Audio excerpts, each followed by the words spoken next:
est-ce que c'est le courage qui a payé pour ce duo, Diomaye Faye et Ousmane Sonko, Lamine Moïma Sissé? Est-ce que dans les rangs des politiques guinéens, on peut avoir des jeunes courageux comme ça qui sont prêts à vendre un programme quel que soit et ne faire aucune concession?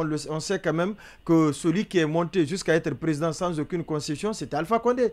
Mais régulièrement, quand des partis politiques, les leaders sont là, tout de suite, ce sont des compromis, des compromissions, finalement, et ils sont étouffés.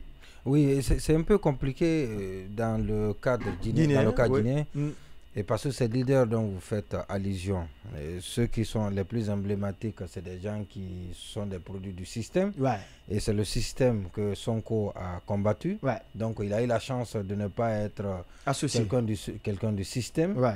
Et ça, c'est une première. Et deuxièmement, le courage, non. Et parce qu'ils ont tous ils traînent tant soit peu quelques casseroles.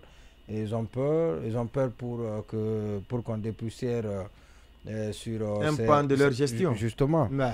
Non, c'est un peu. De toutes les façons, ce qui est important et ce que l'élection de Sonko nous enseigne, c'est que. Diomaye Faye. De Diomaye Faye plutôt. De Diomaye nous enseigne.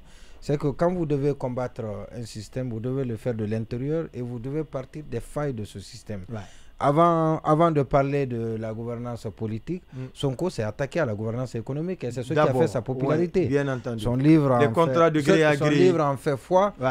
Mais malheureusement, ce débat, il est très absent en Guinée. Il est très absent. Et même quand il est mené avec beaucoup de passion, et beaucoup d'extravagance. Et beaucoup d'émotions. Beaucoup d'émotions. Et ce qui fait que malheureusement, ils sont inaudibles. Le messager, il devient inaudible. Donc, quand c'est dit dans les conditions qui s'y est, et la transmission du message peut être facile. Alors, ça, c'est une première chose. Maintenant, par rapport à cette élection, les relations, c'est Sanso qui a fait lever, qui a suscité le débat dans sa tribune.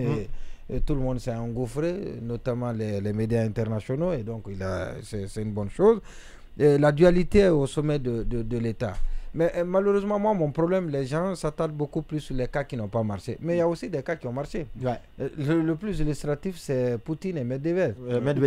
Medvedev, ça a marché. Bien entendu. Voilà, Medvedev était devenu président. Ouais. Il avait 5 ans, il avait toute l'armée. Ouais. Poutine était premier ministre, il était vraiment effacé. Il s'est effacé totalement. Tout le temps que Medvedev pendant les 2 mandats. Non, il a fait un seul mandat. Medvedev. Ouais. Il a fait un mandat, après Poutine est revenu. Il est remonté, ouais. Voilà, mais il s'est effacé et il avait la possibilité d'en tenter de faire des choses, mais les deux se sont compris et jusque-là, ils sont ensemble encore. Ouais. Et parce que Medvedev encore est devenu Premier ministre. Il est redevenu Premier ministre et il est à la tête du haut conseil militaire ou haut quelque chose comme ça. Un poste stratégique. De très haut. Maintenant, il est là-bas et il est là. Il est un des... Oui, non, lui, il est très actif. Maintenant, il est encore très actif et très écouté en Russie. Donc, ce cas-là, on peut s'inspirer de cela pour dire que ça peut aller entre les deux. Et surtout... Jusque-là, les deux on dit que c'est des cofondateurs du parti. Du parti. Ouais. C'est vrai que Sonko a pris une très grande dimension et l'autre a accepté d'être en dessous de Sonko, en bas de Sonko, en bas de l'échelle. Et aujourd'hui, ils ont le pouvoir. Et puis, peut-être, ils vont discuter de la gestion du pouvoir et je crois que ça peut marcher. Ouais. Si ça ne marche pas, on sera là pour commenter ça aussi. Mais c'est dans l'intérêt des deux que ça marche. Parce que si ça ne marche pas, Sonko, il est encore très fort. C'est lui qui a la base. Il n'aura pas la main dans la pâte. Et les militants trouveront une excuse pour Sonko. On dira toujours que ça aurait été Sonko, ça n'allait pas se passer comme ça. Et les militants vont se détourner de lui parce que Sonko aura encore la même mise sur le passé. Donc c'est le nouveau président qui a intérêt à ce que ça marche entre lui et Sonko. Maintenant, l'autre chose, on parle de profil. Le profil, comme Ndoye l'a suggéré tout à l'heure, le profil, ce n'est pas que l'expérience. Le profil, et cette élection nous enseigne que ce n'est pas que l'expérience, mais c'est aussi l'intégrité, c'est aussi les valeurs à défendre. Et c'est surtout ça. Ben là, l'expérience, c'est bon, je suis d'accord, mais c'est beaucoup plus l'intégrité et les valeurs à défendre.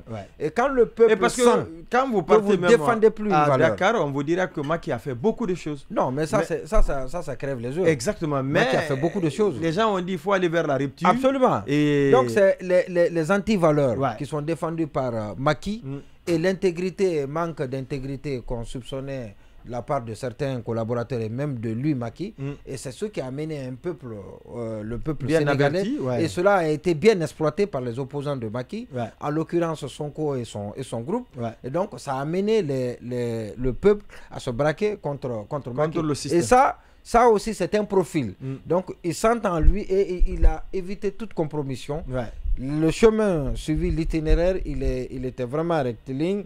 C'est un itinéraire qui lui a permis de ne pas s'encombrer des compromissions qui auraient pu joncer en quelque sorte le chemin vers le palais. Et puis, et la dernière chose, sur le plan, c'est vrai que avec cette élection, il sait qu'il y a un défi à relever. Le défi, il est encore économique. Parce qu'on l'a dit, la vie chère. La corruption, c'est les valeurs. Il doit combattre la corruption. Et le fait pour lui de publier son livre. Son patrimoine.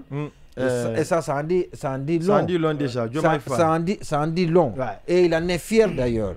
Maintenant, mais ce qui pourrait l'aider, peut-être, c'est l'argent du pétrole. Et la renégociation des contrats. Macky est un homme du système. Il était là. Il a été président de l'Assemblée. Il a été premier ministre. Il a été président. Il a eu des relations avec des entreprises qu'il a encore retrouvées quand il est président. Et je ne suis pas sûr que tous les contrats qui sont signés par Macky sont des contrats qui ont été négociés dans les conditions les meilleures. Voilà, irréprochables, pas du tout. Et parce que Macky a eu des relations avec ces entreprises. Il a gravi tous les échelons. Il a vu ces entreprises. Il a des contacts avec ses patrons d'entreprise. Il a des contacts avec la tutelle. Il a des contacts avec les pays, tout ça. Et donc, il va vouloir les protéger, quel que soit. Et donc, c'est ce que les jeunes là ne vont pas faire. Ça, c'est une première chose. Et deuxième chose, c'est bientôt le pétrole. Le Sénégal va être un pays exportateur de pétrole. Et ça va les aider beaucoup. Ils n'auront pas à fournir assez d'efforts. Je dis, pour trouver les ressources. Assez d'efforts pour trouver les ressources. Et parce que le budget va être multiplié par 2, le PIB va être multiplié par 4. Et donc, vous avez vu que ça va être un peu très simple pour eux. L'activité économique va être dense et les gens vont avoir beaucoup d'argent. Et la critique va être de moins en moins acerbe contre lui. Et il aura le temps, et surtout qu'il a été élu dès le premier tour. Il n'a pas à partager son pouvoir avec qui que ce soit. Donc, il n'est pas lié. Il n'y a pas d'alliance.